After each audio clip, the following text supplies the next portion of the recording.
আপনি যদি একজন নতুন ইউটিউবার হয়ে থাকেন তাহলে আজকের ভিডিওটা আপনার জন্য খুবই গুরুত্বপূর্ণ। কারণ আজকে আমরা একটা গুরুত্বপূর্ণ বিষয় নিয়ে আলোচনা করব, যেটা প্রত্যেকটা নতুন ইউটিউবের জন্য জানা জরুরি। তো অবশ্যই ভিডিওটি মনোযোগ সহকারে দেখবেন এবং কোনো প্রকার স্কিপ ছাড়া দেখবেন। ওয়ার্নিং স্ট্রাইক কি, ওয়ার্নিং স্ট্রাইক কেন আসে, ওয়ার্নিং স্ট্রাইক কীভাবে তুলতে হয়, এটার জন্য চ্যানেলে কি সমস্যা এবং সুবিধাগুলো আছে, এগুলো আজকে আমরা আলোচনা করব। তো ভিডিওটি অবশ্যই মনোযোগ সহকারে দেখবেন। তো দেখুন, ইউটিউবের যে কমিউনিটি গাইডলাইন্সের রুলসগুলো আছে সেগুলো যদি আমরা না মানি, ঠিক মতো না মেনেই যদি আমরা ভিডিও আপলোড করি, তাহলে কিন্তু আমাদের এখানে একটা ভায়োলেশন তৈরি হয়ে যায় বা ভায়োলেশন তৈরি করে ফেলি আমরা। তো এই ভায়োলেশনের জন্য কিন্তু ইউটিউব টিম যে আমাদের চ্যানেলের জন্য একটা শাস্তি দিয়ে থাকে, সেটা হচ্ছে স্ট্রাইক। তো স্ট্রাইক কি? স্ট্রাইক হচ্ছে একটা আপনার জন্য পানিশমেন্ট, সেটা হচ্ছে চ্যানেলের ওপর প্রভাব ফেলে। প্রত্যেকটা চ্যানেলে প্রথমবার যে স্ট্রাইকটা আসে কমিউনিটি গাইডলাইন নিয়ম ভঙ্গ করলে, প্রথম যে স্ট্রাইকটা আসে সেটা হচ্ছে ওয়ার্নিং স্ট্রাইক। তো এই ওয়ার্নিং স্ট্রাইক আপনার চ্যানেলে কীরকম ক্ষতি করবে, কোনো কি প্রভাব ফেলবে, এগুলো কিন্তু আপনাকে প্রথমে জানতে হবে। তো ওয়ার্নিং স্ট্রাইক প্রথমে যখন একটা চ্যানেলে আসে, তখন চ্যানেলের কোনো প্রকার ক্ষতি হয় না। শুধুমাত্র একটাই সমস্যা, আপনার যদি নতুন চ্যানেল হয়ে থাকে তাহলে আপনি যে ওয়ার্নিং স্ট্রাইকটা পেলেন কমিউনিটি গাইডলাইন্সের নিয়ম ভঙ্গ করার ফলে, তো এই ওয়ার্নিং স্ট্রাইকটা কিন্তু প্রত্যেকটা চ্যানেলে কিন্তু একবার করেই আসে। তো এর পরে যদি কোনো আপনি নিয়ম ভঙ্গ করে ভিডিও আপলোড করেন বা কোনো ভায়োলেশন তৈরি করেন, তাহলে কিন্তু কোনো প্রকার ওয়ার্নিং ছাড়া কিন্তু আপনার চ্যানেলে কিন্তু স্ট্রাইক চলে আসবে। আর স্ট্রাইক চলে আসলে কিন্তু আপনার চ্যানেলে কিন্তু 7 দিন ভিডিও আপলোড করা বন্ধ হয়ে যাবে এবং কমিউনিটি ট্যাবে কিন্তু পোস্ট করা আপনি বন্ধ হয়ে যাবে সব কিছু। তো এটাই হচ্ছে স্ট্রাইক। এবং এখন এই স্ট্রাইক, ওয়ার্নিং স্ট্রাইক কীভাবে তুলবেন? ওয়ার্নিং স্ট্রাইক তোলার জন্য আপনাকে এখানে 7টা কোশ্চেনের উত্তর দিতে হয়, যেটা কমিউনিটি গাইডলাইন্সের ভিত্তিতে এটা লার্নিংয়ের জন্য আপনার 7টা কোশ্চেনের উত্তর দিতে হয় এবং 90 দিন পরে কিন্তু অটোমেটিক কিন্তু আপনার এই ওয়ার্নিং স্ট্রাইকটা উঠে যাবে।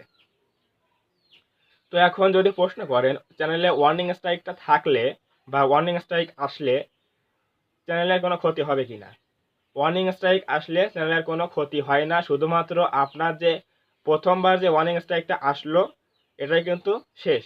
আপনি এরপরে যখন কোনো নিয়ম ভঙ্গ করবেন তখন কিন্তু কোনো প্রকার ওয়ার্নিং আসবে না। শুধুমাত্র ডাইরেক্ট ডাইরেক্ট কিন্তু ইউটিউব কিন্তু স্ট্রাইক দিয়ে দেবে।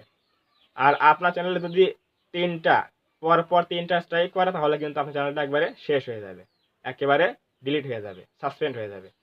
তো এখন যদি প্রশ্ন করেন যে ওয়ার্নিং স্ট্রাইক থাকা অবস্থায় চ্যানেলে যদি মনিটাইজেশন জন্য আবেদন করেন, তাহলে আমি মনিটাইজেশন পাবো কিনা? হ্যাঁ, আপনি অবশ্যই পাবেন।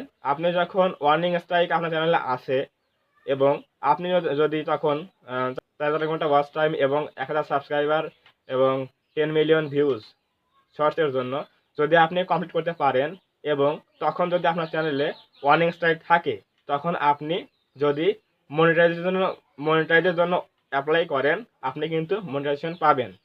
এতে কোনো সমস্যা হবে না। ওয়ার্নিং স্ট্রাইকের জন্য অবশ্যই মনিটাইজেশন পাবেন। এবং আপনার চ্যানেল যদি অলরেডি মনিটাইজেশন করা থাকে, মানে মনিটাইজেশন অন আছে, তখন যদি একটা ওয়ার্নিং স্ট্রাইক চলে আসে, তখন মনিটাইজেশন বন্ধ হয়ে যাবে কিনা বা কোনো সমস্যা হবে কিনা? এখানেও কোনো সমস্যা হবে না। আপনার চ্যানেলে মনিটাইজেশন ঠিকই থাকবে, ইনকামও ঠিকই থাকবে, ভিউজও ঠিকই থাকবে, সব কিছুই ঠিক থাকবে, কোনো প্রকার প্রভাব ফেলবে না। ওয়ার্নিং স্ট্রাইক জাস্ট প্রথমবার আপনার চ্যানেলে নিয়ম ভঙ্গ করার জন্য প্রথমবার ওয়ার্নিং দেয়। এটাও কিন্তু একটা স্ট্রাইক, শুধুমাত্র ওয়ার্নিংয়ের জন্য। তো এরপরে কিন্তু যে স্ট্রাইকটা আসবে কোনো প্রকার ওয়ার্নিং ছাড়া আসবে, শুধুমাত্র স্ট্রাইক চলে আসবে এবং এটা কিন্তু আপনার চ্যানেলে ক্ষতি করবে। তো একটাই অসুবিধা, যে আপনার চ্যানেলে প্রথমবার ওয়ার্নিং স্ট্রাইক চলে আসছে, আর লাইফ টাইমে কিন্তু আর আপনার চ্যানেলে ওয়ার্নিং স্ট্রাইক আসবে না, শুধুমাত্র ডাইরেক্ট কিন্তু আপনার স্ট্রাইক চলে আসবে। তো এটাই হচ্ছে অসুবিধা। আপনি অলরেডি একটা ওয়ার্নিং স্ট্রাইক আপনার চ্যানেলে পেয়ে গেছেন, এটাই হচ্ছে আপনার ভুলের জন্য। তো কমিউনিটি গাইডলাইন্স কি, কি নিয়ম আছে, নিয়ম ভঙ্গ করলে কি কি শাস্তি হয় বা এই সকল বিষয়ে কিন্তু আপনি গুগলে সার্চ করে কিন্তু আপনি জানতে পারেন। কারণ একজন নতুন ইউটিউবের জন্য কিন্তু খুবই গুরুত্বপূর্ণ কমিউনিটি গাইডলাইন্স কি বা কি কি কাজ করলে আমাদের সেই স্ট্রাইকগুলো চ্যানেলে চলে আসে, এই সকল বিষয় কিন্তু অবশ্যই জানা দরকার। নাহলে কিন্তু আমাদের চ্যানেলটা কিন্তু যখন তখন কিন্তু স্ট্রাইক চলে আসতে পারে। তো এখন যদি আপনি চান যে আপনার চ্যানেলে ওয়ার্নিং স্ট্রাইক কিভাবে উঠাবেন, তো ওয়ার্নিং স্ট্রাইক ওঠানোর জন্য এটা কিছুই করতে হবে না, শুধুমাত্র আপনাকে চ্যানেলের ড্যাশবোর্ডে গিয়ে studio.youtube.com/ এখানে গিয়ে আপনার চ্যানেলের ড্যাশবোর্ডে গিয়ে দেখবেন লেখা আছে ওয়ার্নিং। ওখানে কিন্তু আপনি ওয়ার্নিং লেখা আছে, ওখানে কিন্তু আপনি 7টা কোশ্চেনের অ্যান্সার দিয়ে কিন্তু আপনি 90 দিনের মধ্যে আপনার চ্যানেল থেকে কিন্তু অটোমেটিক কিন্তু ওয়ার্নিং স্ট্রাইক চলে যাবে 90 দিনের ভিতরে। এবং এই 90 দিনের মধ্যে যদি আপনি আবার একটা ভুল করে ফেলেন ইউটিউব কমিউনিটি গাইডলাইন্সের ভিতরে, যদি কোনো নিয়ম ভঙ্গ করেন, তাহলে কিন্তু ডাইরেক্ট স্ট্রাইক চলে আসবে। তো এই সকল ভিডিও আপলোড করা বন্ধ রাখেন এবং আপনি আপনার চ্যানেলটা কিন্তু সুরক্ষিত রাখতে পারবেন। তো ওয়ার্নিং স্ট্রাইক কোনো চিন্তার বিষয় না, শুধুমাত্র আপনার চ্যানেলে প্রথমবার চলে আসছে, নেক্সটে কিন্তু আর ওয়ার্নিং স্ট্রাইক আসবে না, শুধুমাত্র স্ট্রাইক চলে আসবে।